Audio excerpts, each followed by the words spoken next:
नमस्कार. सप्तचिरंजीव या मालिकेमधून आपण सप्तचिरंजीवांची थोडक्यामध्ये ओळख करून घेतोय. यामध्ये आपण शापित अश्वत्थामा, दानशूर बळीराजा, भगवान वेदव्यास आणि रामभक्त हनुमान हे चिरंजीव पाहिले. आज आपण रावण बंधू बिभीषण यांच्याविषयी जाणून घेणार आहोत. तत्पूर्वी श्लोकाने नेहमीप्रमाणे सुरुवात करूया. अश्वत्थामा बलिर्व्यासो हनुमांश्च विभीषणः कृपः परशुरामश्च सप्तैते चिरजीविनः. हे 7 जण चिरंजीव म्हणून आपल्याकडे त्यांना मान्यता दिली गेलेली आहे. आपण जर बघितलं तर रामायण आणि महाभारत हा इतिहास आहे आणि प्रामुख्याने विचार केला तर अश्वत्थामा, व्यास आणि कृपाचार्य हे महाभारतामध्ये त्यांचा उल्लेख आपल्याला जास्त दिसतो. बाकीच्या ठिकाणी आपल्याला तो पाहायला मिळतो, पण प्रामुख्याने महाभारतामध्ये अश्वत्थामा, व्यास आणि कृपाचार्य आणि रामायणामध्ये हनुमान, विभीषण आणि परशुराम यांचा उल्लेख जास्त येतो. बळीराजा हा त्या मानाने पुरातन काळातला म्हणजे पुराण काळातला असा आहे. अशा तऱ्हेने त्याचा उल्लेख जर बघितला तर तो भागवतात जास्त येतो. त्यामुळे अशा या सगळ्या सप्त चिरंजीवांचे उल्लेख महाभारत, रामायण या इतिहासामध्ये येतात आणि भागवतामध्ये येतात. पण रामायण आणि महाभारत हा इतिहास असल्यामुळे त्या सत्यकथा आहेत असं आपल्याकडे मानलं जातं आणि त्या सत्यकथा आहेतही, कारण तो इतिहास आहे. पण त्यांचं चिरंजीवत्व किंवा चिरंजीव पद जे आहे त्याला आध्यात्मिक दृष्टिकोनातून पण महत्व दिलं गेलेलं आहे. अशा या सगळ्या सप्त चिरंजीवांपैकी आपण बघितलं की ते सगळे युद्ध कौशल्यामध्ये निपुण असलेले हा एक कॉमन फॅक्टर सगळ्यांमधला आपल्याला पाहायला मिळतो. इथे आज आपण जे बघणार आहोत ते रावण बंधू विभीषण यांच्याबद्दल आपण माहिती घेणार आहोत.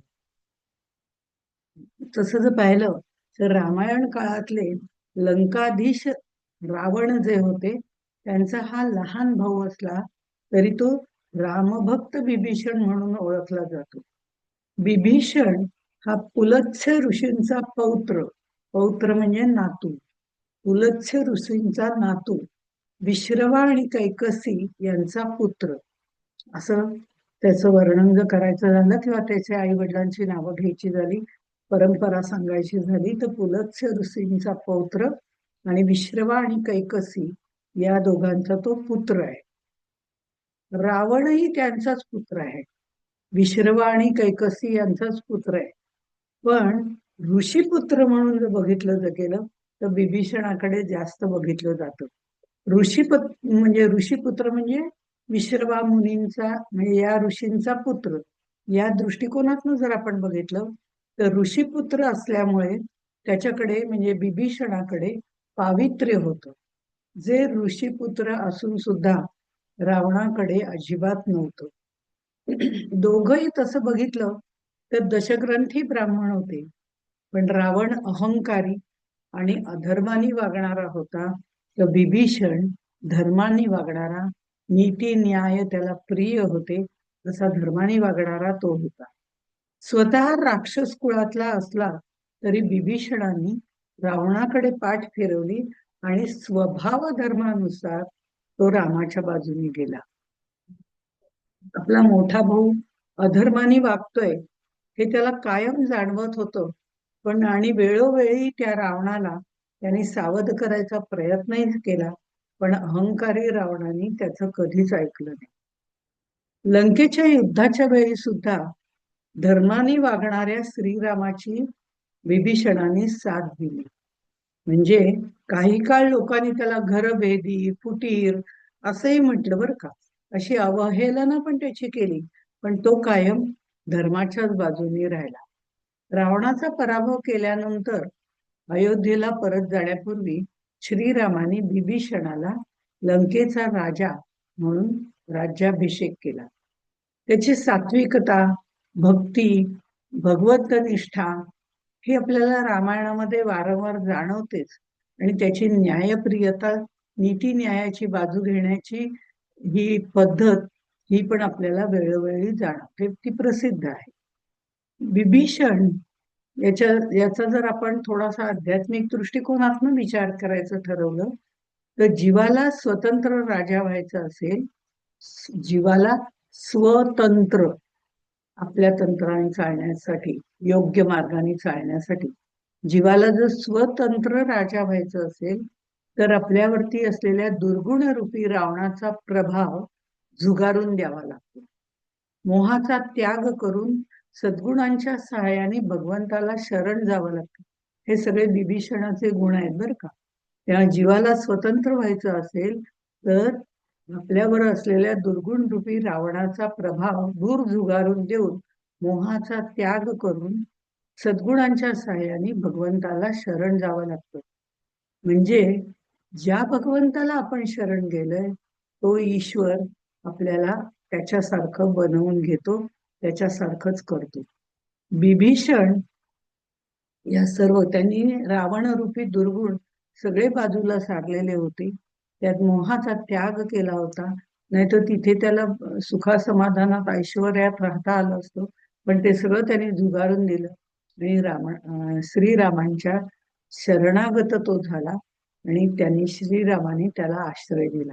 एकदा का भगवंतानी जीवाला आश्रय दिला की जीव आणि शिव एकरूप व्हायला काहीच हरकत नसते, ते होतातच. इथे हे सगळे गुण विभीषणाकडून आत्मसात करून घ्यायचे हे निश्चित आहे. विभीषणाकडून म्हणजे त्याचा आदर्श या बाबतीतही आपल्याला ठेवता येतो.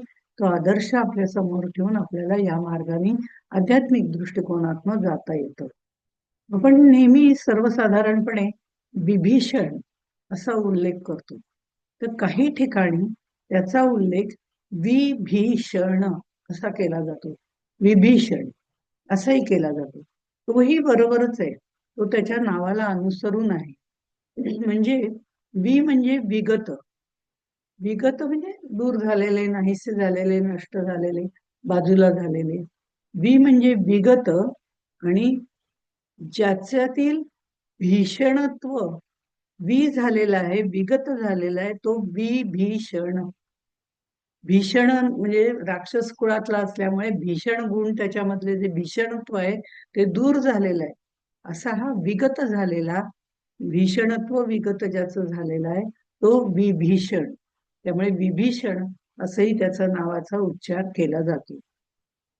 वेदकाळापासून जर आपण बघितलं तर देव, दानव, राक्षस, असुर अशा या 4 संज्ञा आपल्याला पाहायला मिळतात.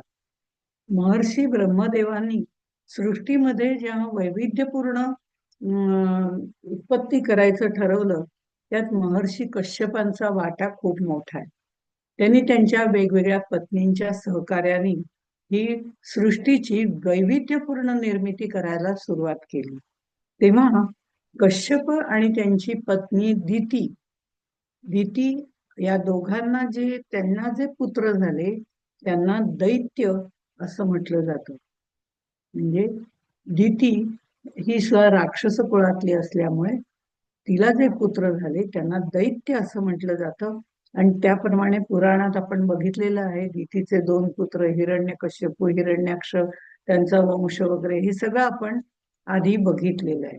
त्यामुळे त्यानंतर कश्यप ऋषींची दुसरी पत्नी जी होती ती दनू तिच्यापासून जे पुत्र झाले ते दानव असं म्हटलं जायला लागले. या दनूच्या पुत्रांची म्हणजे दानवांची जवळजवळ 30-35 नावं आपल्याला महाभारतामध्ये पाहायला मिळतात. कश्यपांची जी तिसरी पत्नी होती आदिती, तिचे पुत्र जे आहेत ते 12 आदित्य त्यांना म्हटलं जातं. ते आदितीचे पुत्र जे आहेत ते आदित्य आहेत, ते देव आहेत, त्यांना देव मानलं जातं. तसंच आदितीचे आणखीनही वामन हाही आदितीचा पुत्र आहे, कश्यप ऋषी आणि आदिती यांचा. आणि 49 जे मरुदगण झाले ते सुद्धा, त्यांचा सुद्धा याच्यामध्ये समावेश होतो. असं हे देव दैत्य, दानव हे खरं म्हणजे एकाच पित्याचे सगळे पुत्र आहेत.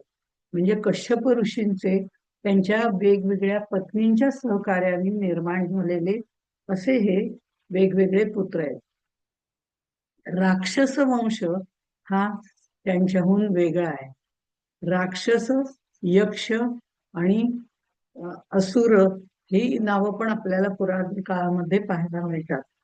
हे खरं म्हणजे ही नामं वेगवेगळ्या पद्धतीने वापरली जातात. जसं भगवद्गीतेमध्ये आसुरी संपत्ती सांगताना असुरांचं वर्णन केलेलं आहे. दैवी संपत्ती सांगताना सुरांचं म्हणजे देवांचं गुणवर्णन केलेलं आहे. देवांचे गुण सांगितलेले आहेत आणि बाकीचे असुरांचे गुण सांगितलेले आहेत. असूर्य लोक ज्यांना म्हटलं जातं की ज्यांचा सूर्याशी संबंधच येत नाही अशा लोकांना असुर असं म्हटलं जातं. म्हणजे ते जे सगळे जण असतात ते सनातन हिंदू धर्मांच्या देवतांशी किंवा सूर्याशी संघर्ष करत असतात, कायम त्यांच्या विरुद्ध वागत असतात. त्यांना असुर असं म्हटलं गेलेलं आहे. यानंतर राक्षस म्हणजे राक्षस आणि यक्ष यांच्या बाबतीमध्ये जर आपण बघितलं तर जे धनाचं रक्षण करतात, जलाचं रक्षण करतात किंवा त्याचे यज्ञ पूजा वगैरे करतात, यजन याजन करतात, संरक्षण करतात. रक्षण कर असं सांगितलेलं होतं ज्या वेळेला ब्रह्मदेवानी, तेव्हा ज्या राक्षस योनीतल्या काही लोकांनी ते चांगले होते त्यांनी जलाची यज्ञाची पूजा करायला सुरुवात केली आणि संपूर्ण धनाचं रक्षण करायला सुरुवात केली, लोकांच्या हिताचं कार्य करायला सुरुवात केली. त्यांना यक्ष असं म्हटलं गेलं. यक्षांचा राजा कुबेर आपल्याला सगळ्यांना परिचित आहे. हे जलाचं धनाचं रक्षण करणारे किंवा त्याचं दायित्व घेणारे जे आहेत ते यक्ष. पण रक्षण कर हाच उपदेश केलेले जे बाकीचे होते, जे यक्ष नाही त्या व्यतिरिक्त जे होते, त्यांनी त्याचा अर्थ असा घेतला की देहाचं रक्षण करायचं, स्वार्थाचं रक्षण करायचंय, अहंकाराचं रक्षण करायचंय. असं देहाचं रक्षण करणारे, देहबुद्धीने जगणारे, स्वार्थाचं रक्षण करणारे, त्यासाठी काय वाटेल ते करायला तयार असणारे आणि अत्यंत अहंकारी असणारे असे जे आहेत, या सगळ्याचं रक्षण करणारे जे आहेत ते राक्षस असं म्हणायला सुरुवात झाली. राक्षस राजा लंकाधिपती रावण तसंच विभीषण हे राक्षस कुळातले होते. कैकसी ही राक्षस कुळातली होती जिने विश्रवा या मुलींशी लग्न केलं होतं किंवा त्यांची सेवा केली होती असं आपण म्हणूया. ह्या सगळ्या पद्धतीने जर विचार केला तर देव, दानव, राक्षस, यक्ष, दैत्य असे हे वेगवेगळे प्रकार केले गेले.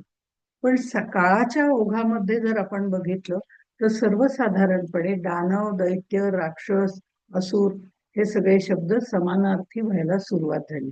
पुराण काळामध्ये किंवा उपनिषद काळामध्ये वगैरे त्यांचा महत्व म्हणजे वेगवेगळेपणाने सांगण्याचं महत्व होतं. हळूहळू ते कमी होत गेलं. असो, पण आपण आता पुन्हा विभीषणाकडे येऊया. त्यांच्या बाबतीत जर बघायचं ठरवलं तर प्रजापती ब्रह्मदेव यांचा एक प्रभावशाली पुत्र महर्षी पुलत्स्य या नावाने प्रसिद्ध. त्यांचे 10 पुत्र होते, मानस पुत्र वगैरे होते, हे आपण बघितलेलं आहे व्याख्यानामध्ये, प्रवचनामध्ये. तर त्यावेळेला आपण त्याचा विचार केला होता. त्यांचे ते ब्रह्मदेवाचे 10 मानस पुत्र वगैरे याचा, त्याच्यातलेच हे एक पुलत्स्य आहे. प्रभावशाली पुत्र महर्षी पुलत्स्य हे अत्यंत तेजस्वी होते. त्यांचं गुणशील सर्व उत्तम होतं आणि ब्रह्मदेवाचे पुत्र असल्यामुळे त्यांच्यावरती सर्व देव प्रेम करत होते. सर्व देवांना ते आदर्शभूत होते. धर्माचरण, वेदाध्ययन यामध्ये ते व्यस्त असायचे. असे पुलस्त्य ऋषी जे होते ते काही निमित्ताने त्यांनी आश्रम निर्माण केला आणि त्या आपल्या आश्रमामध्ये तपाचरणाने ते मग्न राहत असत, वेदाध्ययन वगैरे करत असत. त्यावेळेला जे काही कन्या त्या आश्रमात आल्या. आश्रमाचा परिसर अतिशय मनोरम असा होता. खूप सुंदर असा होता, रमणीय होता. त्यामुळे काही ज्या कन्या होत्या, मग त्याच्यामध्ये देवकन्या आहेत, ऋषिकन्या आहेत, नागकन्या आहेत, अप्सरा आहेत. या ज्या कन्या होत्या त्या सगळ्यांना तो आश्रमातला परिसर खूप आवडला. आणि त्यांना म्हणजे माहिती नव्हतं तिथे कोणीतरी ऋषी राहतात एवढं माहिती होतं. आणि पण त्या तिथे येत असत, तिथे विहार करत असत आणि विहार करायला लागल्यानंतर आपोआपच या कन्यांनी नृत्य करायला सुरुवात केली. नृत्य करायला सुरुवात केली, मग वाद्य वाजवायला सुरुवात केली. त्यांचा उद्देश काही त्यांना सतावण्याचा बिलकुल नव्हता, पण आपलं आपलं मनोरंजन करायला ही जागा छान आहे असं त्यांना वाटायला लागलं. पण इकडे पुलत्स्य ऋषींच्या तपाचरणामध्ये विघ्न यायला लागलं. त्यामुळे ते थोडेसे रुष्ट झाले, क्रोधित झाले आणि ते म्हणाले, बाहेर येऊन त्यांनी सांगितलं त्या सर्व कन्यांना की याच्या पुढे जी कन्या माझ्या दृष्टीस येईल ती गर्भवती होईल. हा शाप जेव्हा त्यांनी ऐकला, उद्यापासून, आज मी तुम्हाला माफ केलंय पण उद्यापासून जर कोणी इथे फिरकला तर जी जी कन्या माझ्या दृष्टीस पडेल ती गर्भवती राहील, असं त्यांनी शाप दिला. आणि मग तेव्हापासून या कन्या कोणीही तिकडे फिरकेनाशा झाल्या. कोणी तिथे आणि त्यांचं तपाचरण व्यवस्थितपणे सगळं चालू होतं. काही दिवसांनी राजश्री तृणबिंदूची कन्या जी होती, तिला हे काही माहिती नव्हतं. आणि ती त्यात फिरत फिरत त्या आश्रमाच्या दिशेने गेली आणि बघितलं तिने की बाकीच्या सख्या कोणी दिसत नाही, इथे कोणीच कसं काही दिसत नाही. पण त्यावेळेला उलत्स्य ऋषी तपस्येने प्रकाशित होऊन वेदाध्ययन करत होते. आणि ते वेदाध्ययनाचे जे ध्वनी आहे ते त्या कन्येनी, म्हणजे तृणबिंदूच्या कन्येनी ऐकलं. आणि ती त्या दिशेने ओढली गेली. तिला ते खूप आवडलं, ते वातावरण आवडलं, ते पुलत्स्य ऋषींचे उच्चार वेदांचे आवडले आणि त्यांचं दर्शन घ्यावं असं तिला वाटायला लागलं. तिला ही बाकीची शापवाणी वगैरे माहिती नव्हती. त्यामुळे ती तिथे गेली आणि त्यांनी पुलत्स्य ऋषींचं दर्शन घेतलं. पण त्यांची दृष्टी तिच्यावर पडताच तिला गर्भधारणा झाली आणि मग ती भयभीत झाली आणि परत लगबगीने आपल्या पित्याजवळ आली आणि पित्याला सगळा वृत्तांत तिने सांगितला की मला हे काही माहिती नव्हतं, मी केवळ वेदाध्ययन ते करतात आणि खूप सुंदर म्हणत होते, त्यामुळे मी तिकडे ओढली गेले आणि मी तिथे जाऊन ते ऐकावं, त्यांचे आशीर्वाद घ्यावेत असं मला वाटलं होतं. मला काही त्यांना त्रास द्यायचा विचार नव्हता, मी अनावधानाने तिकडे गेले, हे सगळं सांगितलं. मग तो राजा जो होता तो आपल्या कन्येला घेऊन ऋषींच्याकडे आला आणि ऋषींना सांगितलं की हे सगळं असं असं घडलेलं आहे. आता तिला ती गर्भवती राहिलेली आहे, त्या तुमची सेवा शुश्रूषा ती सगळी करेल अशी खात्री दिली आणि त्या कन्येला ऋषींना अर्पण केलं. पुलत्स्य ऋषींनी सुद्धा तिचा स्वीकार केला, कारण त्यांनी बघितलं की तिचा दुसरा काही त्रास द्यायचा विचार नव्हता किंवा आपलं मनोरंजन करण्याचा विचार नव्हता. तिला हे वेदाध्ययन आवडलं म्हणून ती दर्शन घ्यायला आली. हे सगळं त्यांना पटलं. तिची सेवा बघून काही काळानंतर ते तिच्यावरती प्रसन्न झाले आणि म्हणाले, माझ्यासारखाच पुत्र तुला होईल. मी वेदांचा अभ्यास करत असताना तू इथे आलीस आणि विशेषत्वाने त्याचं श्रवण केलंस. आता वेदांचा अभ्यास करताना आलेले ते सगळं श्रवण केलेलं त्या मुलाच्या कानावरती निश्चितपणे पडलेलं आहे, त्यामुळे तो पित्यासारखाच तेजस्वी होईल. विश्रवा मुनींनी जे आहे तेही आपल्या पित्याप्रमाणे तेजस्वी होते. आता ह्या दोघांना जो म्हणजे पुलत्स्य ऋषी आणि ऋणबिंदू राजाची कन्या ही आता त्यांची पत्नी सहकार्याने दोघं राहत होते, त्यांना पुत्र झाला. त्यांना जो पुत्र झाला तो विश्रवा मुनी, वेदाचं श्रवण करणारा असा विश्रवा मुनी, म्हणजे वैश्रवण असंही त्याचं नाव ठेवलं गेलं, विश्रव. त्या विश्रवा ऋषी जे होते ते पुलत्स्य ऋषी आणि तृणबिंदूची कन्या तिचा मुलगा विश्रवा. पण विश्रवा जे ऋषी होते तेही आपल्या वडिलांसारखे तयार झाले होते. तपस्येमध्ये मग्न असायचे, अंतर्बाह्य पवित्र असायचे, विषयांमध्ये अनासक्त असायचे. आणि त्यांचं ते सगळं आचरण बघून, विश्रवा मुनींचं आचरण बघून भारद्वाज ऋषी येत होते, त्यांना असं वाटलं आपली कन्या त्यांना द्यावी. म्हणून आपली कन्या अत्यंत अप्सरेप्रमाणे सुंदर आहे, त्या कन्येचा विवाह त्यांनी विश्रवा मुनींशी लावून दिला, भारद्वाज मुनींची कन्या. आता जे लग्न झालं ते विश्रवा मुनी आणि भारद्वाज मुनींची कन्या, त्यांचं लग्न झालं. आणि त्या विश्रवाचा पुत्र जो होता त्याचं नाव वैश्रवण असं ठेवण्यात आलं, विश्रवाचा मुलगा. त्यांनीही अनेक वर्ष तपश्चर्या केली. त्या तपश्चर्येवरती संतुष्ट होऊन ब्रह्माजींनी त्याला वर दिला. आपण पुन्हा एकदा ही वंशावळ बघूया. ब्रह्मदेवाचे 10 मानस पुत्र, त्याच्यापैकी पुलत्स्य हा त्याचा पुत्र, ब्रह्मदेवाचा मानस पुत्र. त्याचं तिला तृणबिंदूची जी कन्या होती ती त्यांनी अर्पण केली. पुलत्स्य ऋषी आणि तृणबिंदूची कन्या यांना विश्रवा मुनी, जे आपण म्हणतो रावण वगैरे यांचे वडील आहेत, ते विश्रवा मुनी, त्यांचा जन्म झाला. आणि विश्रवा मुनींना भारद्वाजांनी आपली कन्या दिली. त्या विश्रवा आणि भारद्वाज यांना वैश्रवण नावाचा पुत्र झाला पहिल्यांदा. आधीच हे सांगते, नंतर आपण रावण आणि विभीषणाकडे येणार आहोत. आता हा वैश्रवण जो होता तो सुद्धा पित्याप्रमाणे तपश्चर्या करणारा होता. त्याच्या तपश्चर्येवर पितामह ब्रह्मदेव हे म्हणजे त्यांनी त्याला वरदान दिलं. ते त्याच्या तपश्चर्येवरती संतुष्ट झाले आणि विचारलं तुला काय हवंय ते माग. पण तोही असा स्वार्थी नव्हता. त्यामुळे त्यांनी लोकांचं रक्षण मला करायचंय, संरक्षण करायचंय असं सांगितल्यावरती ब्रह्मदेवाने त्याला लोकपाल म्हणून नियुक्त केलं. वैश्रवण विश्रवांचा मुलगा, त्याला लोकपाल म्हणून त्यांनी तिथे नियुक्त केलं. इंद्र, यम, वरुण याच्या समवेत चौथा लोकपाल वैश्रवण झाला. आणि त्याला पुष्पक विमान दिलं. पुष्पक विमान त्याचा वाहन म्हणून स्वीकार कर, तुला लोकपाल म्हणून व्हायचंय, तुला कार्य करायचंय. पण त्याला निवासस्थान दिलं नाही, ते द्यायचं राहून गेलं. त्याला पुष्पक विमान मात्र दिलं. आता हे निवासस्थान ज्या वेळेला दिलं नाही त्यावेळेला विश्रवा मुनींनी असं सांगितलं, त्यांनी ते सगळं मुलाचं बोलणं ऐकलं आणि ते म्हणाले त्रिकुट पर्वतावरती असलेल्या लंकापुरीमध्ये तुला वास करायला काही हरकत नाही, तू तिथे राहत जा.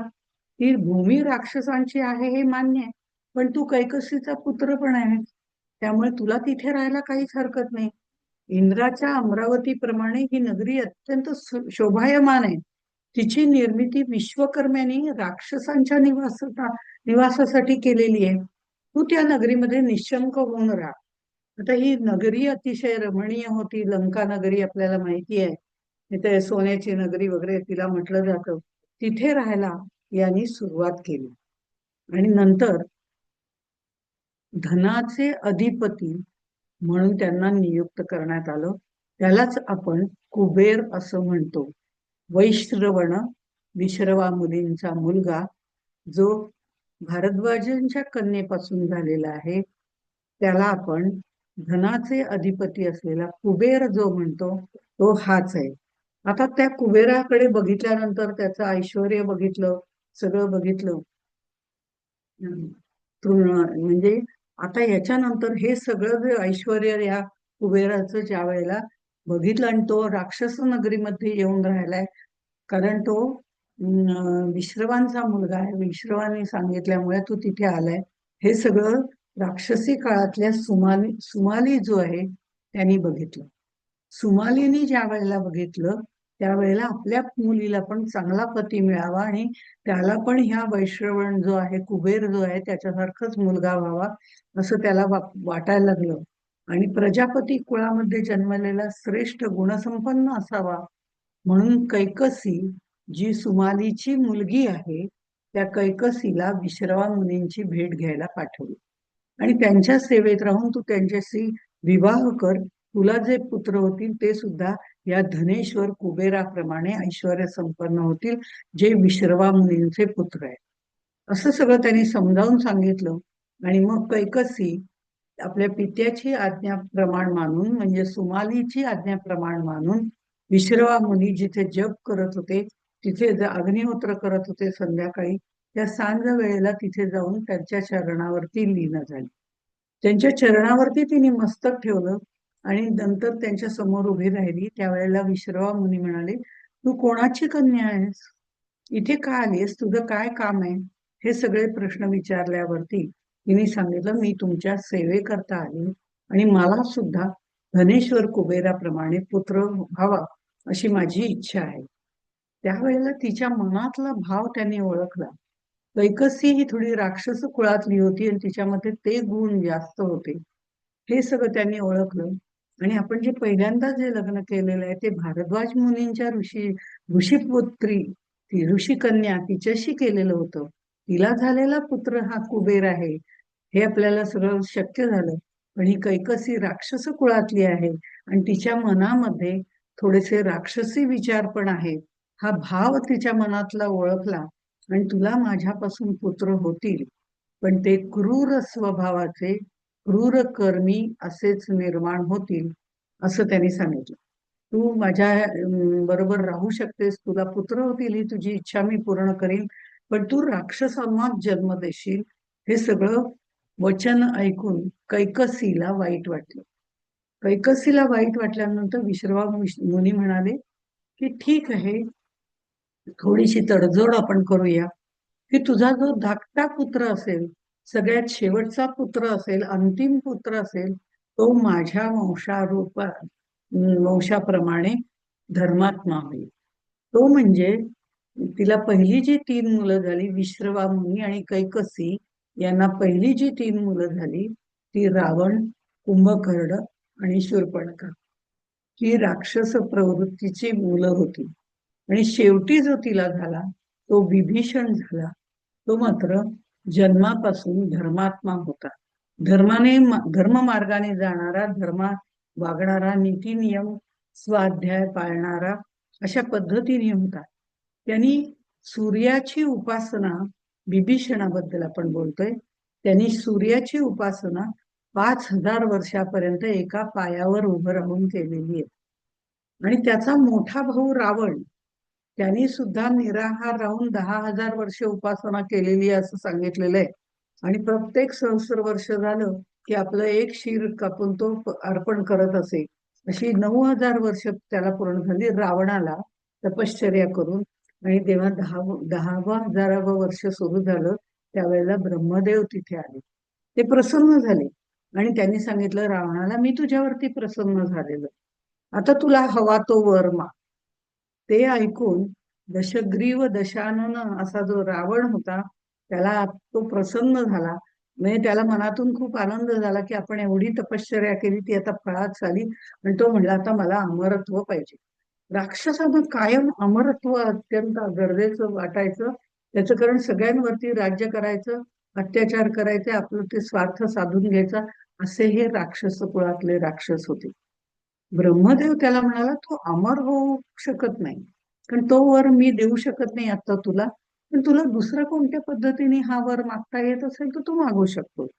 त्यावेळेला त्यांनी सांगितलं रावणाने, हे प्रजापती, मला गरुडासारखे पक्षी म्हणा, सरपटणारे नाग वगैरे, यक्षकुळातले दैत्य, दानव, राक्षस, कोणाकडूनही मृत्यू नको, वन्य प्राण्यांकडनं पण मृत्यू नको, कोणाकडनंच मला या लोकांकडनं मृत्यू नको. त्यावेळेला ब्रह्मदेव त्याला म्हणाले, मी तुला हा वर देतो, तुझी 9 मस्तकही तुला परत देतो, आणि तू सांगितल्याप्रमाणे तू ज्यांचा ज्यांचा उल्लेख केलाय त्या कोणाकडूनही तुला मरण येणार नाही, मृत्यू येणार नाही, एवढं मात्र मी नक्की सांगतो. दशानन रावणाने एक मोठी चूक त्यावेळेला केली की त्यांनी मनुष्याचा उच्चार त्यावेळेला केला नाही. त्याला वाटलं हे सगळे जे पराक्रमी लोक आहेत, शूर आहेत, असे जे लोक आहेत त्यांच्याकडनं मला एक वेळ मरण येण्याची शक्यता आहे, पण माणसाकडनं काय मला मरण येणार? माणूस तर यत्किंचित प्राणी, त्या तो काय माझा वध करणार, असं त्याला वाटलं. कारण मी सगळ्या विद्यांनी परिपूर्ण आहे, त्यामुळे तो मनुष्य माझं काहीच करू शकत नाही, हे त्यांनी पक्क मनाशी ठरवलं होतं.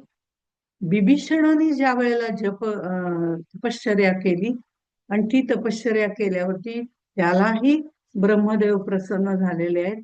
त्यावेळेला बिभीषणाला त्यांनी असं म्हटलेलं आहे की तुला काय वरदान मागायचंय. वेगवेगळ्या वेळेला ह्या गोष्टी घडलेल्या आहेत. त्यावेळेला त्यांनी असं म्हटलेलं आहे, तुला काय मागायचं असेल ते मागून घे. हाही राक्षस कुळातलाच आहे, हे आपल्याला लक्षात ठेवायला पाहिजे. इथे त्यांनी मात्र मागताना असं मागितलं, आपत्तीमध्ये विपत्तीमध्ये माझी बुद्धी धर्माच्या ठिकाणी स्थिर राहावी. मी मार्गापासून कधीही विचलित होऊ नये आणि मी सगळी सत्कर्म करावीत अशी माझी इच्छा आहे, आणि ते वरदान तुम्ही मला द्या. निर्मोही विभीषणाचे हे उद्गार ब्रह्मदेवानी ऐकले आणि तो प्रचंड त्याच्यावरती खुश झाला.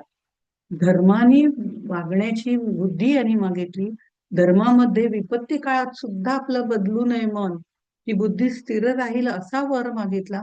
हा निश्चितपणे लोकांचं कल्याण करण्यासाठी जन्माला आलेला धर्मात्मा आहे, राक्षस कुळातला असून सुद्धा. हे त्यांनी ओळखलं ब्रह्मदेवानी, आणि ब्रह्मदेवानी त्याला सांगितलं, तू जरी अमरत्व प्रदान करा असं मागितलं नसलंच तरी मी तुला अमरत्व देत आहे.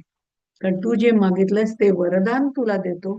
तू निश्चितपणे चांगल्या मार्गाला जाणारा धर्मात्मा आहे, त्यामुळे तुला मी अमरत्वाचा पट्टा बहाल करतो.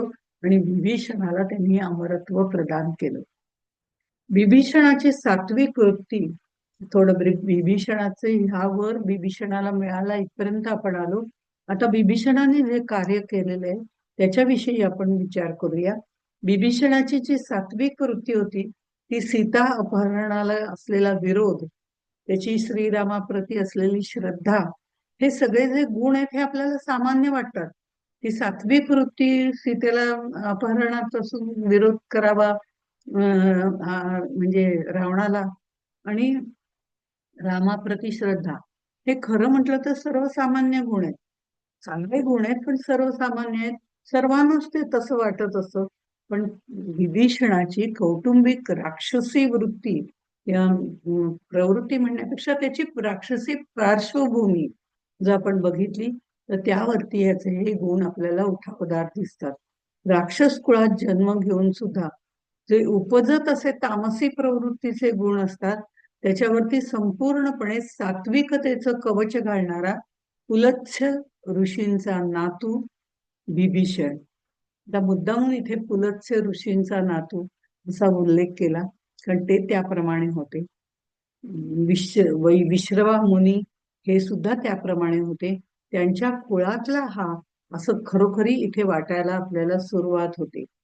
पूजा अर्चा धर्माचरण करणारा विभीषणाला, असं सगळं नेहमी सातत्याने करणाऱ्या विभीषणाला हनुमंताने जेव्हा लंकेत गेल्यावर पाहिलं त्यावेळेला त्यांनी विचारलं होतं, त्या दोघांचा संवाद झाला त्याच्यामध्ये त्यांनी विचारलं, या सगळ्या राक्षस प्रवृत्तींच्या लोकांमध्ये तुझं निवासस्थान आहे, या निवासस्थानामध्ये तू राहतोस तरी कसा?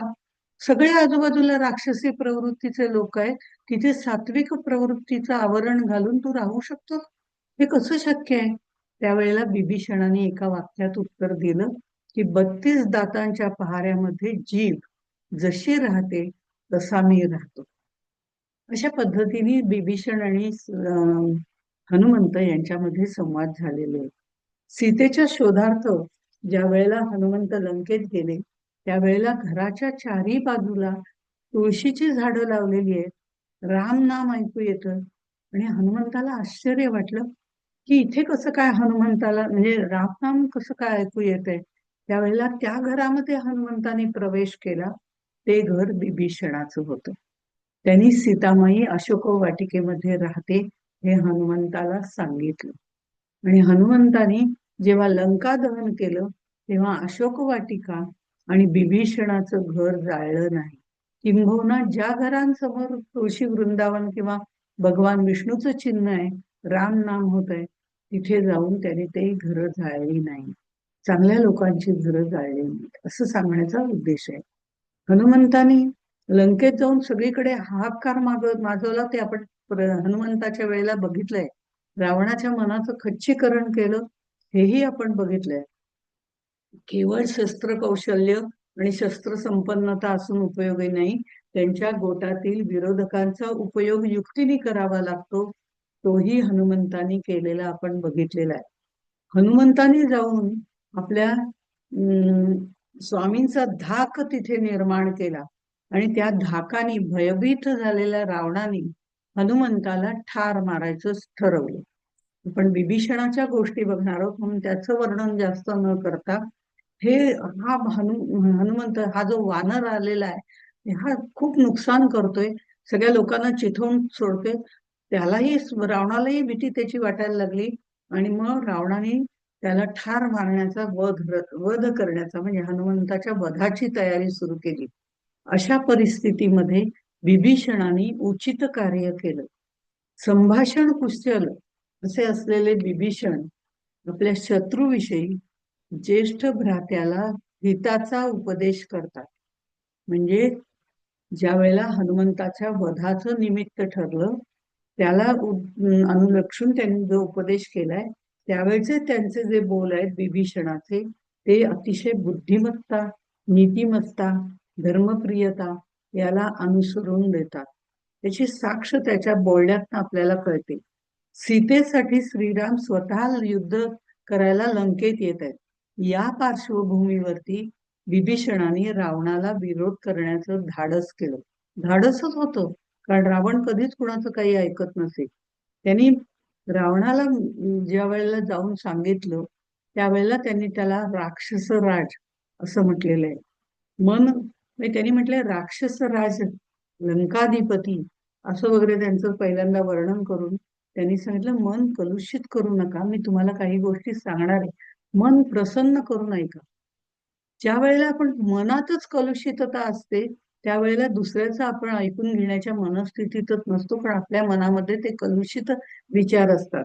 त्यामुळे राक्षस राज लंकाधिपती रावण, आपण मुळामध्ये मन प्रसन्न करून घ्या आणि मग माझा प्रस्ताव ऐका.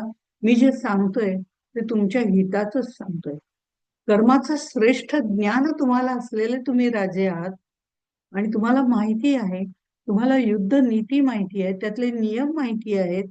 असं सगळं वर्णन करून त्याचं वर्णन करून मग तो संदेश देतो की म्हणजे तो विभीषण जो असतो तो रावणाला सांगतो, जो संदेश दूत आलेला असतो राजे लोक त्या संदेश दूताचा कधीही वध करत नाहीत.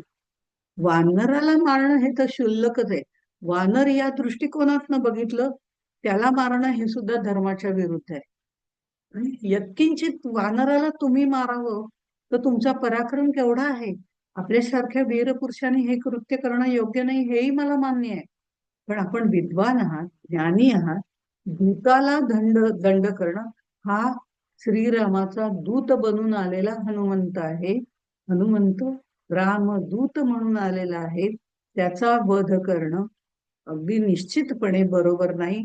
ते दूताचा कधीही वध करायचा नसतो. कोणत्याही परिस्थितीमध्ये दूत हा अवध्यच असतो. असा सल्ला विभीषणाने त्याला दिला, चांगल्या शब्दात दिला. विभीषणाला दंडनीतीचं उत्तम ज्ञान होतं. दूताला दंड करण्याचं मान्य आहे.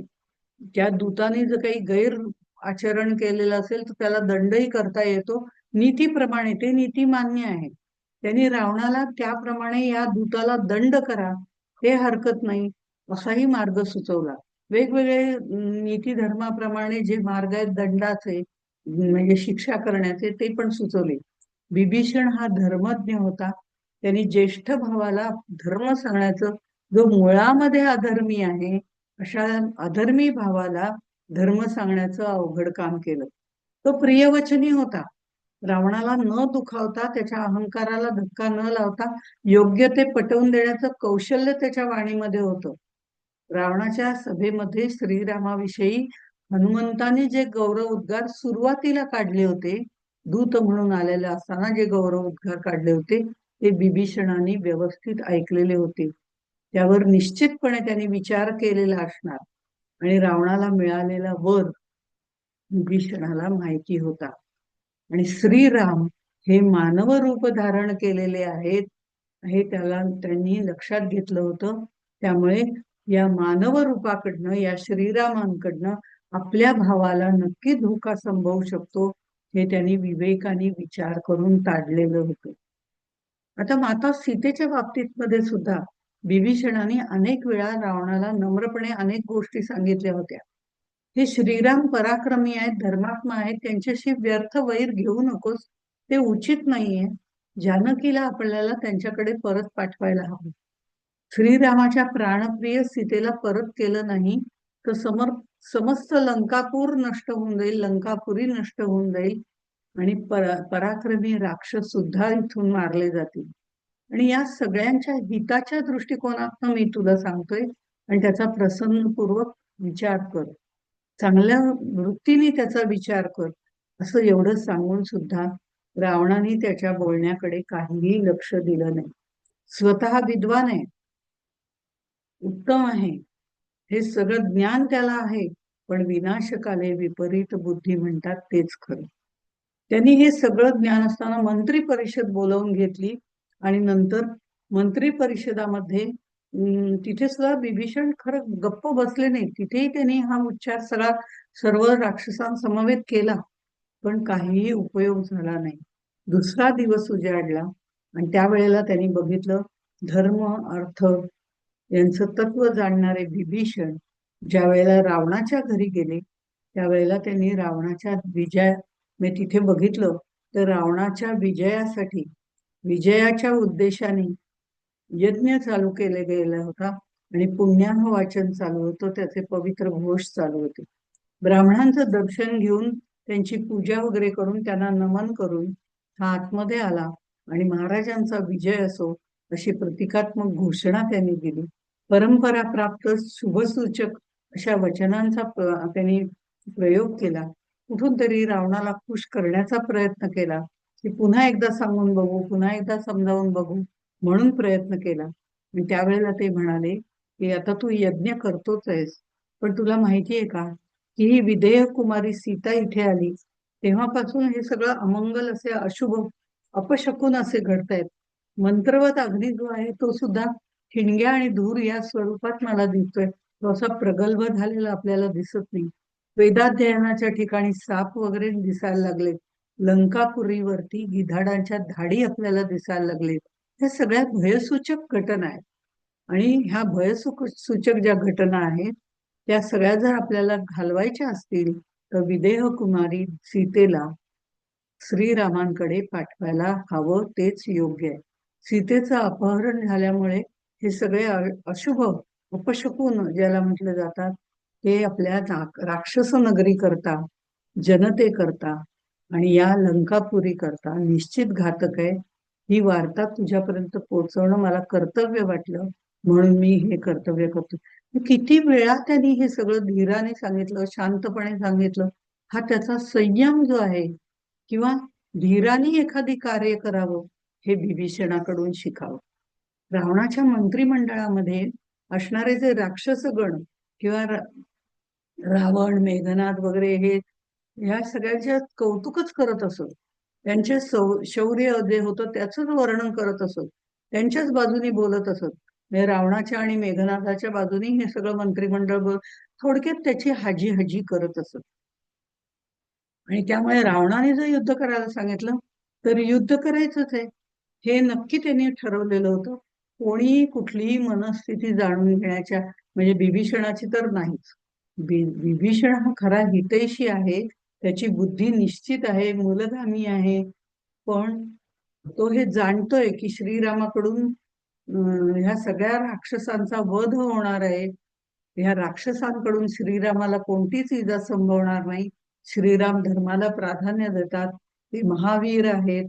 हे सगळं विसरून जे विभीषणाने सांगितलं होतं तिकडे दुर्लक्ष करून हे रावणाचे जे मंत्रिमंडळातले लोक होते ते त्याची स्तुती करत होते. विभीषण हा सात्विक वृत्तीचा असल्याने त्याच्याजवळ विवेक होता. नुसताच विवेक नव्हता, तो महापराक्रमी सुद्धा होता. राजाच्या विरोधात मत नोंदवण्याचं धैर्य त्याच्याजवळ होता. प्रजेची चिंता त्याला होती. तसंच शत्रूच्या स्त्रीबद्दल स्त्री दाक्षिण्य त्याला होतं. त्यामुळे भर सभेमध्ये त्यांनी रावणाच्या दुर्गुणांवर शेवटी बोट ठेवलं. रावण संतापला, इंद्रजित संतापला आणि दोघांनी मिळून कठोर वाणीने विभीषणाची निर्भत्सना केली.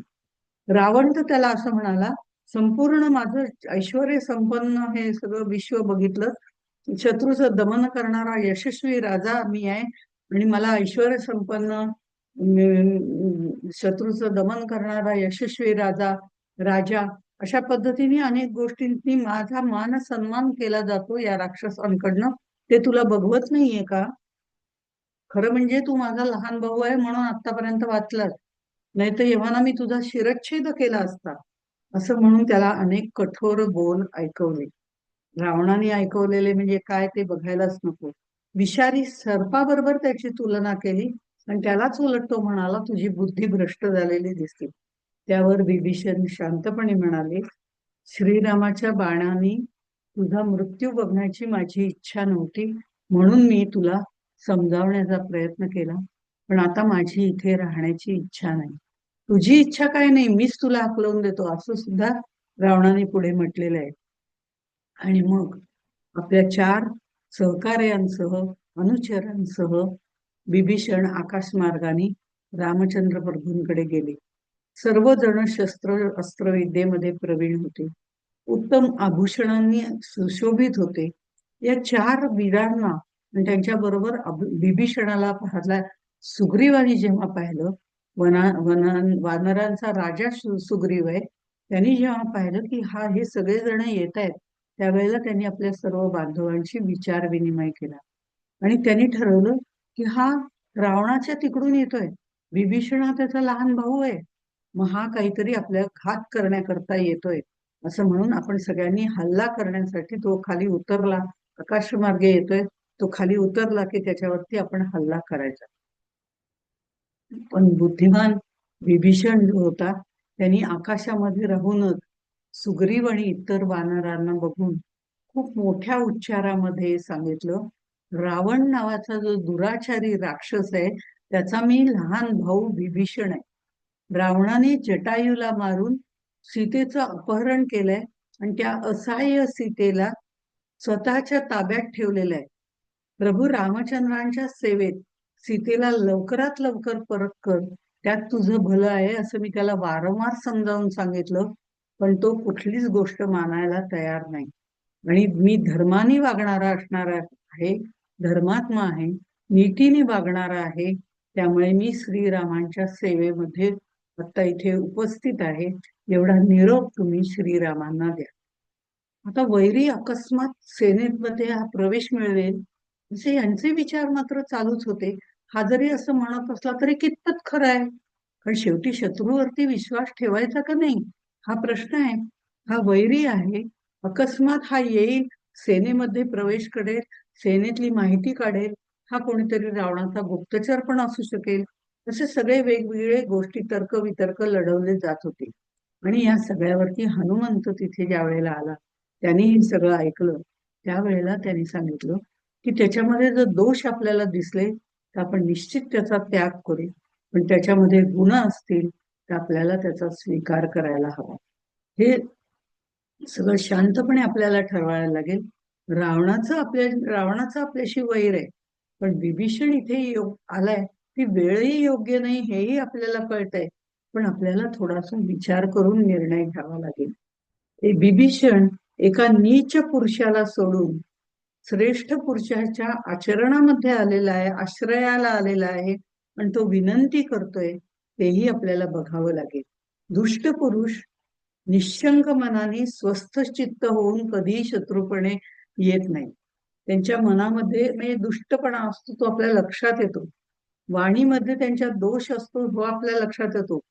हा खाली आल्यानंतर त्याचा विचार आपण करू, तो काय बोलतोय, त्याच्या अंतरातले भाव आपण समजून घेऊ, असं विचारपूर्वक विनिमय करून मग आपण निर्णय घेऊ. आणि हा सगळा निर्णय घेऊ सांगितल्यावर सर्वजण शांत झाले. श्रीराम तिथे आले. श्रीरामानेही तेच सांगितलं की जर व्यक्ती योग्य असेल तर मी विभीषणाचा स्वीकार करीन, ती व्यक्ती योग्य नसेल तर मी त्याचा स्वीकार करणार नाही. श्रीराम म्हणाले, महर्षी कंडू यांनी मला धर्मविषयक तत्वज्ञान ज्या वेळेला सांगितलं होतं त्यावेळेला ते असं म्हणाले होते, दीनभावानी हात जोडून दयेची याचना करणारा शत्रू जरी शरण आला तरी त्याच्यावर प्रहार करू नये. त्यामुळे आपण या शरणागताला काही धोका उत्पन्न होईल, किंवा त्याचा नाश करायचा, त्याला त्रास द्यायचा, असं आपण काहीही करायचं नाही. आणि त्यांनी मग विभीषणाला खाली उतरण्याची परवानगी दिली आणि विभीषण त्याच्या 4 सहकाऱ्यांसह सर्वजण तिथे आले. विभीषणाने सगळा वृत्तांत कथन केला आणि मी श्रीरामांना शरण आलेलो आहे असं त्यांनी सांगितलं. ते सगळं ऐकून श्रीरामांनी वानराचं बलाबल किती आहे हे त्याला सांगायला सांगितलं.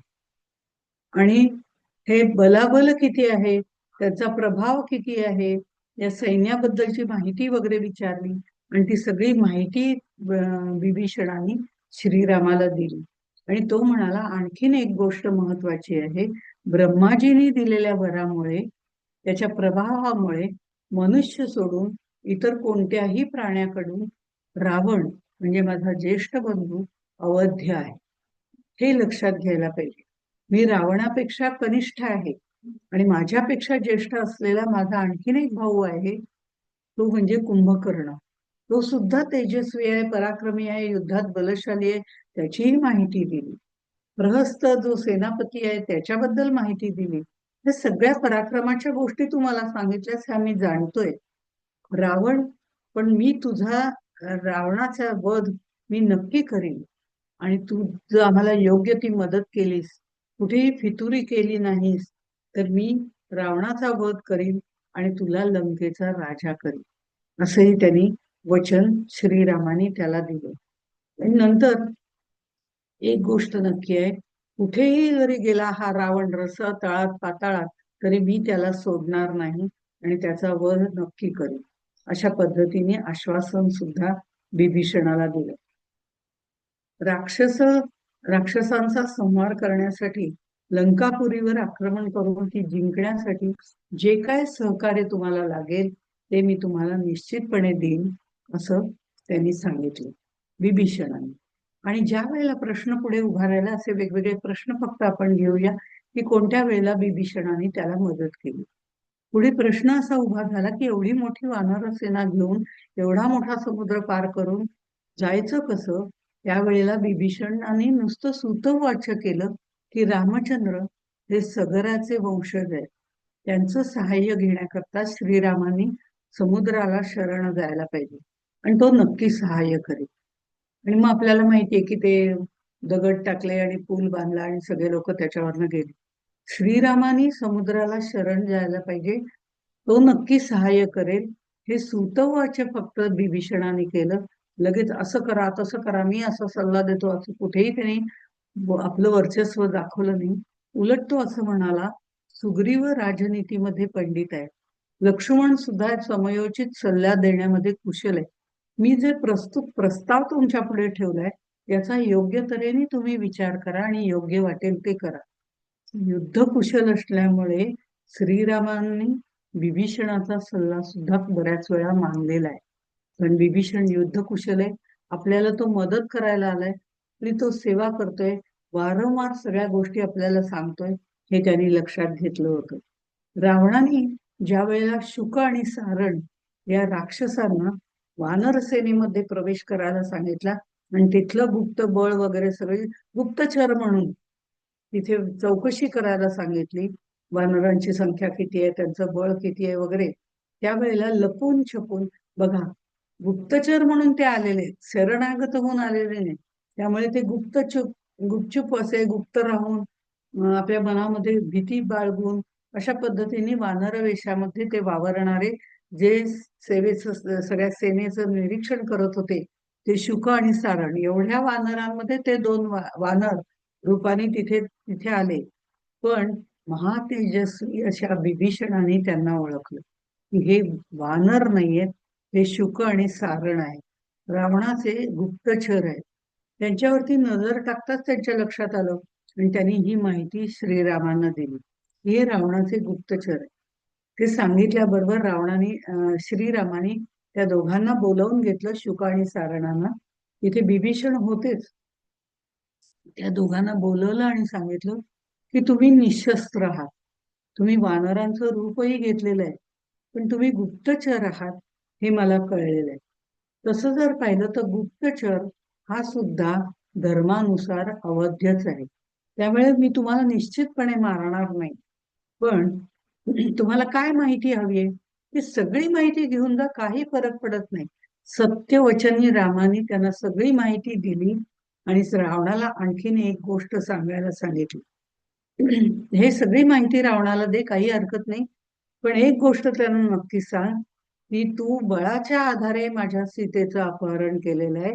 त्या तुझ्या बळाचं सगळं मर्दन किंवा त्या बळाचा नाश मी, माझे बंधू आणि सगळी वानरसेना, समस्त वानरसेना घेऊन मी तुझ्या बळाचा सर्व नाश करून टाकेन. हा निरोप मात्र, हा संदेश मात्र त्यांना द्या. दोन्ही त्या राक्षसांना आपल्याला मारलं नाही याचाच आनंद झाला आणि श्रीरामांचाच जय जयकार करत ते तिकडे निघून गेले. आणि अर्थातच रावणाला ते काही भावलं नाही. श्रीरामाने आम्हाला सोडून दिलं आणि हे लोक अत्यंत शौर्यशाली आहेत, पण नीतीने वागणारे सुद्धा आहेत, त्यांनी आम्हाला सोडलं. हा, विभीषणाने आम्हाला ओळखलं म्हणून, नाहीतर रामाने आम्हाला ओळखलं सुद्धा नव्हते. पण विजय रामाच्या बाजूनी नक्की आहे याची खात्री त्यांनी मनाशी करून घेतली आणि भीत भीत परत रावणाकडे ते परत गेले, सगळा समाचार दिला. इथे रावणाच्या बाबतीमध्ये जर आपण विचार केला तर रावणाने श्रीरामाचं मस्तक तोडून आणलं आणि सीतेच्या पुढे गेला की आता राम उरलेलाच नाहीये, तू काही माझं वचन मानत नाहीयेस, तुझं वारंवार मी सांत्वन करतोय, तू लक्ष देत नाही, आता मी तुझ्या रामालाच मारून टाकलं. असं जे सगळं त्यांनी सांगितलं, ही कथा आपल्याला माहितीये. ते मायावी मस्तक तो घेऊन आलेला होता. हे सगळं झाल्यावर तरी सीता आता आपल्या बाजूनी होईल असं त्याला वाटत होतं. पण तिने असं उत्तर दिलं की श्रीरामाच्या मस्तकाबरोबर माझंही मस्तक तू उडवून टाक आणि त्यांच्या शरीराबरोबर माझ्याही शरीराचा अग्निकर्म करून टाक, त्यातच मी धन्यता मानते. म्हणजे इथे सुद्धा आता सीता आपल्याला शरण येत नाही हे त्याला वाटलं. तो खिन्न झाला.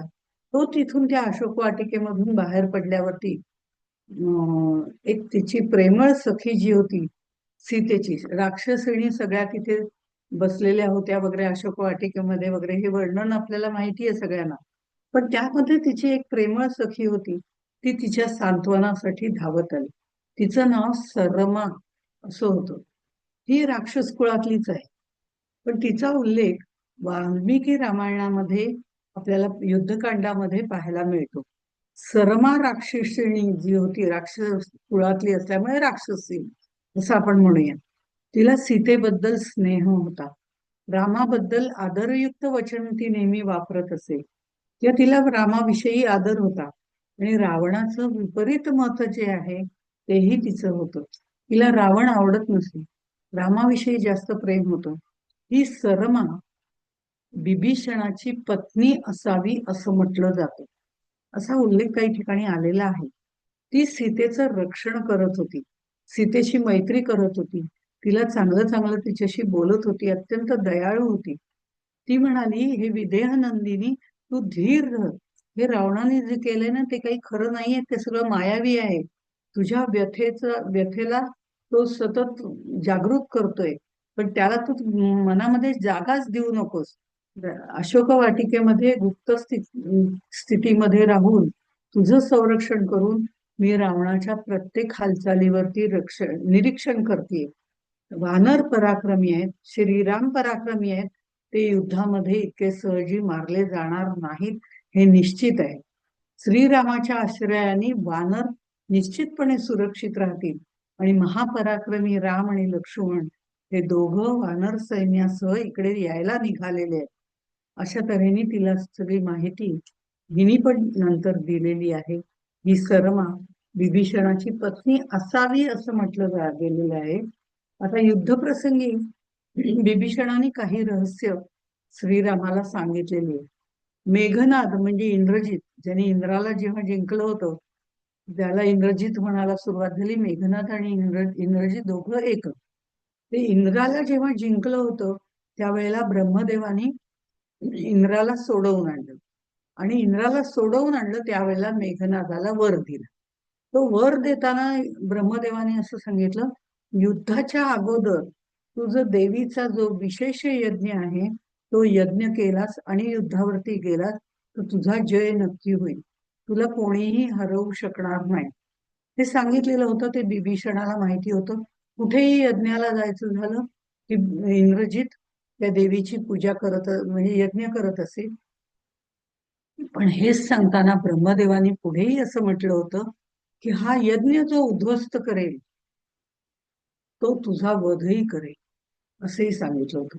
राम रावण युद्धापूर्वी इंद्रजितांनी असाच यज्ञ देवीचा सुरू केला होता आणि तो कर्मानुष्ठानाला बसला होता.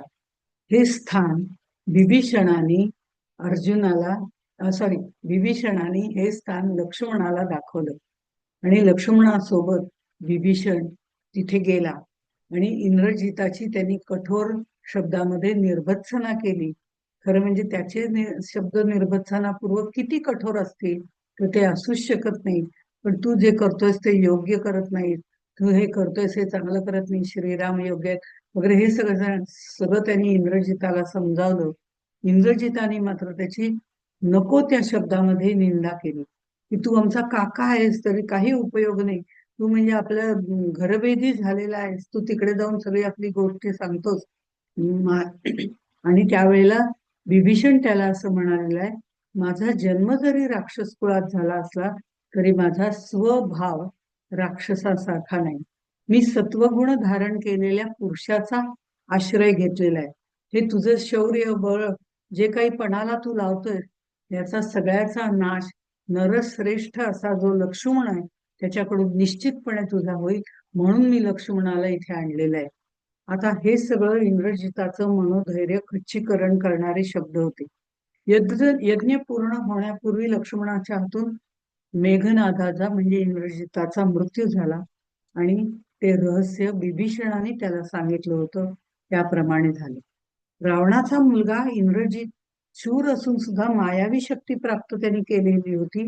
त्यामुळे नागपाशाच्या सहाय्याने जे त्यांनी श्रीरामांना मूर्छित करून टाकलं होतं त्या अवस्थेमध्ये श्रीराम आणि लक्ष्मणांना ज्या वेळेला पाहिलं तेव्हा वासरी वानर सेना, हनुमंत, सुग्रीव सगळे दुःखी झाले होते. त्या सगळ्यांना त्यांचं बल किंवा साहस त्यांचं वर्धिष्णू करण्याचं काम, त्या दुःखातनं बाजूला करून धैर्य प्राप्त करून देण्याचं काम विभीषणाने केलेलं आहे. इंद्रजिताने राम आणि लक्ष्मण यांच्यावरती ब्रह्मास्त्र सुद्धा सोडलेलं आहे. ब्रह्मास्त्राबद्दलची माहिती आपण यापूर्वी घेतलेली आहे की ब्रह्मास्त्र जे असतं ते निशस्त्र माणसांवरती कधीही त्याचा प्रयोग केला जात नाही, तो प्रयोग होत नाही. त्याप्रमाणे ब्रह्मास्त्र ज्या वेळेला इंद्रजिताने राम आणि लक्ष्मणांवरती सोडलं त्यावेळेला या दोन्ही वीरांनी आपली शस्त्र खाली ठेवली आणि आपली शस्त्र खाली ठेवली आणि त्या ब्रह्मास्त्राला ते शरण गेले. त्यावेळेला त्यांना काहीही झालं नाही. त्यामुळे आता या ब्रह्मदेवाच्या कृपेने हे जरी दोघं मूर्छित झाले असले तरी सुद्धा त्यांचा प्राणत्याग होणार नाही, त्यांना काहीही होणार नाही. कारण ब्रह्मदेवाचा वर तसा आहे की ब्रह्मास्त्र ज्यांच्यावर सोडलं जाईल ते ब्रह्मास्त्राला शरण गेले, निशस्त्र झाले तर ब्रह्मास्त्र काही करत नाही, असं सगळं वानर सेनेमध्ये सांगून विभीषणाने त्यांचा विश्वास दृढ केला. रावणाच्या बाबतीतही विभीषणाने श्रीरामांना माहिती पुरवली होती. बाण रावणाच्या नाभीत मारावा. राम रावणाशी लढत असताना त्याचे बाण निष्फळ होत होते. रावणाचं जे रहस्य होतं ते विभीषणाने रामाला सांगितलं की ब्रह्मदेवाने त्याला अमृत दिलेलं आहे, कोणीही त्याचं म्हणजे मानवा व्यतिरिक्त कोणीही त्याचा नाश करू शकणार नाही, ते त्याच्या नाभीमध्ये आहे. रामाने रावणाच्या नाभीमध्ये जेव्हा वार केला, एका मानवानी एका राक्षसाच्या म्हणजे रावणाच्या नाभीमध्ये वार केला तेव्हा रावणाचा मृत्यू झाला. हे रहस्य सुद्धा विभीषणाने रामाला युद्धभूमीवरती सांगितलेले. रावणाच्या मृत्यूनंतर विभीषण थोडासा व्याकुळ झाला, पण ज्या सगळ्या शेवटी तो त्याचा भाऊ होता आणि अत्यंत सहृदयी असा जो विभीषण होता त्याला दुःख झालं की आपला मोठा भाऊ मारला गेला. जरी तो दुराचारी होता तरी पण तो भाऊ होता. पण श्रीरामाने युक्तिपूर्वक त्याचं सांत्वन केलं आणि रावणाचे अंतिम संस्कार त्याला करायला सांगितले. मरणांतानी वैराणी असा त्याला सल्ला दिला की आता ते वैर संपलेलं आहे, तू त्याच्यावरती अंत्यसंस्कार कर. त्याप्रमाणे विभीषणाने अंत्यसंस्कार केलेले. नंतर त्यावेळेला मंदोदरीने जो विलाप केलेला आहे तो ऐकण्यासारखा आहे. मंदोदरीला दुःख झालं आणि त्या विलापामध्ये ती बिभीषणाचा उल्लेख करते. माझे धीर विभीषण, जे भूत भविष्य वर्तमान सगळे जाणणारे आहेत, सत्यवादी असे बिभीषण आहेत, त्यांनी मिथिलेश कुमारी सीतेला इथे ठेवण्यास विरोध केला होता पहिल्यापासून. त्यांचं त्यावेळेला कोणीच ऐकलं नाही. राक्षसांच्या विनाशाचा समय आला तेव्हाही ते म्हणले, पण तेव्हाही त्यांचं कोणी ऐकलं नाही. आणि ते शब्द आता विनाश त्यांचा जवळ आलाय, हे जे बिभीषणाचे शब्द होते तेही आता खरे झालेत.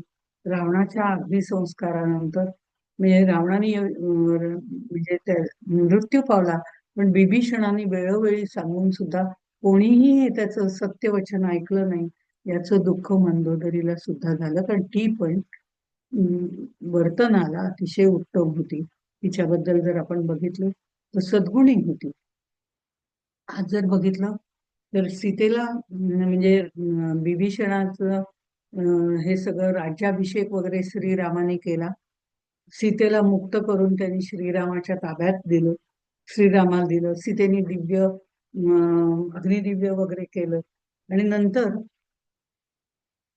ज्या वेळेला राज्याभिषेक केला त्याच्यानंतर श्रीरामाने मंदोदरीचं पण सांत्वन केलेलं आहे. आणि मंदोदरीचं सांत्वन करून बिभीषणाशी तिचा विवाह लावून दिला असंही कथा आपल्याला सांगण्यात येते. श्रीरामांना भरताला भेटण्याची तीव्र इच्छा झालेली होती आणि 14 वर्षाच्या आत ते परत आले पाहिजेत अयोध्येला, नाहीतर मी अग्निकाष्ठ भक्षण करीन असं भरताने सांगितलेलं होतं. त्यामुळे विभीषणाने आपलं पुष्पक विमान श्रीरामांना दिलं आणि श्रीराम तिथून अयोध्येला गेले.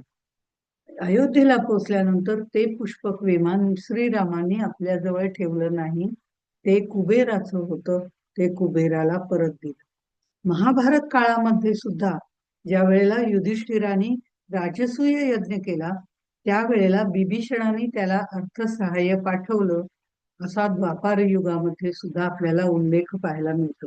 हनुमंत आणि बिभीषण या दोघांचा जो उल्लेख आहे त्याविषयी आपल्याला कथा आपण काल पाहिलीच आहे. श्रीरामाविषयी त्यांना अत्यंत आदर आणि प्रेम होता. हनुमंतांनाही होता, बिभीषणांनाही होता. या दोघांच्या श्रीरामाविषयी अत्यंत प्रेमाबद्दल किंवा आदराबद्दल समर्थ रामदास त्यांच्या मनाच्या श्लोकामध्ये असं म्हणतात, चिरंजीव केले जगी दास दोन्ही. या दोघांच्या भक्तिप्रेमामुळे श्रीरामाने या दोघांना चिरंजीवित्व दिलं असंही मानण्यात येतं. ब्रह्मदेवाने दिला ते आपण बघितलं, पण काही कथांमध्ये श्रीरामाने त्यांना अमरत्व दिलं असंही म्हटलं जातं. त्यानंतर आपण जर बघितलं तर श्रीकृष्णाने अर्जुनाला सांगितलेली भगवद्गीता आणि महाभारतातल्या भीष्म पर्वामध्ये ती आलेली आहे, ती युद्धभूमीवरती सांगितलेली आहे. श्रीकृष्णाप्रमाणेच श्रीरामाने सुद्धा युद्धभूमीवरती बिभीषणाला उपदेश केलाय, त्याला बिभीषण गीता असं म्हणतात. तुलसीदासांच्या रामचरित मानस त्यातल्या लंका कांडामध्ये ती आलेली आहे. विभीषण गीतेमध्ये लंकेच्या भूमीवरती शस्त्र रथ सामर्थ्य हे राक्षसी लोकांकडे सगळ्या गोष्टी आहेत, त्यांच्याशी श्रीराम कसं युद्ध करणार, त्यांच्याकडे धनुष्य बाणाशिवाय दुसरं काहीच नाहीये, त्यांचं काही बरं वाईट होणार नाही, असं कुठेतरी भक्तिप्रेम बिभीषणाच्या मनामध्ये आलं. हा मोह त्यांच्या मनामध्ये आला की श्रीरामाचा जय होईल का नाही होईल, ही द्विधा मनस्थिती, ती सगळं वातावरण बघून त्यांच्या मनामध्ये आली. आणि त्यावेळेला श्रीरामाने बिभीषणाला गीता सांगितली. बिभीषणाचा विचार करता ही चारित्र्यावर अवलंबून गीता आहे. रावण ज्या वेळेला ऐश्वर संपन्न असलेला रावण जेव्हा युद्धभूमीवर येतो त्यावेळेला विभीषण श्रीरामाकडे बघतो, श्रीरामाच्या पायामध्ये पादत्राण सुद्धा नव्हतं, रथ नाही, वैभव नाही, फक्त धनुष्यबाण. हे पाहून थोडस बिभीषणाला वाईट वाटलं. अहो, तुमच्याजवळ पुरेशी सामग्री नाही, शस्त्र अस्त्र नाही, तुमच्या पायामध्ये चपला सुद्धा नाही, तुम्ही कसं रावणाशी लढणार.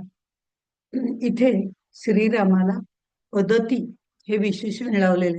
पदती म्हणजे जो योद्धा हत्ती रथ या कशावरही न बसता स्वतःच्या पायावर उभा राहून युद्ध करतो त्याला पदती असं म्हणतात. राक्षस रामाला सुद्धा पदती म्हणून चिडवत असत. आता काय हा पदती आहे, हा काय करणार, याच्याकडे काहीच नाहीये अशा तऱ्हेने. पण बिभीषणाला श्रीरामाने उत्तम उपदेश केलेला आहे. तो एक अगदी 4 ओळीमध्ये आपण बघू. श्रीराम त्यांना असं म्हणतात की शौर्य आणि धैर्य ही माझ्या देहाच्या रथाची 2 चाकं आहे. सत्य आणि शीलाची ध्वज पताका माझ्या रथावरती डौलानी फडकत आहे. बल आणि विवेक, धम आणि परहित हे 4 घोडे त्याला लावलेले आहेत. क्षमा, कृपा, समता या दोऱ्यांनी त्यांना बांधलेलं आहे, जोडलेलं आहे. आणि या रथामधला जो सारथी आहे तो ईश्वराचं भजन करणारा सुजाण असा जीव आहे, मानव आहे, जीव आहे. वैराग्याची ढाल करून संतोषाची तलवार माझ्या हातात मी घेतलेली आहे. आता मला कशाचंच भय नाही. अशा तऱ्हेने तूही भय बाळगू नको, विजय आपलाच आहे हे लक्षात घे. अशा तऱ्हेने बिभीषणाला त्याने या मोहापासनं, या द्वंद्वापासनं दूर केलेलं आहे. अशी गीता रामाने बिभीषणाला सांगितले. तुलसी रामायणामध्ये ती येते, रामचरित मानस मध्ये ती येते. त्यामुळे त्याच्यामध्ये ती आपण वाचू शकतो. आणि ती अशी बिभीषण गीता श्रीरामांनी सांगितलेली. असं हे बिभीषणाचं खरं म्हणजे राक्षस कुळ आहे. तोही प्रतिनिधी म्हटला तर राक्षस कुळाचा आहे. पण राक्षस कुळ असून सुद्धा अत्यंत तपस्वी, धर्मपरायण, न्याय नीती प्रिय असणारे आणि हरिभक्त असणारे असे हे बिभीषण होते. आणि त्या बिभीषणाने श्रीरामाकडून ज्ञान प्राप्त करून घेतलं. श्रीरामाला बिभीषणाने ज्ञान दिलं. श्रीरामांनी बिभीषणाला ज्ञान दिलं. त्या श्रीरामाकडून ज्ञान प्राप्त करून घेतलं बिभीषणाने. अशा या बिभीषणांना वंदन करून मी इथेच थांबते.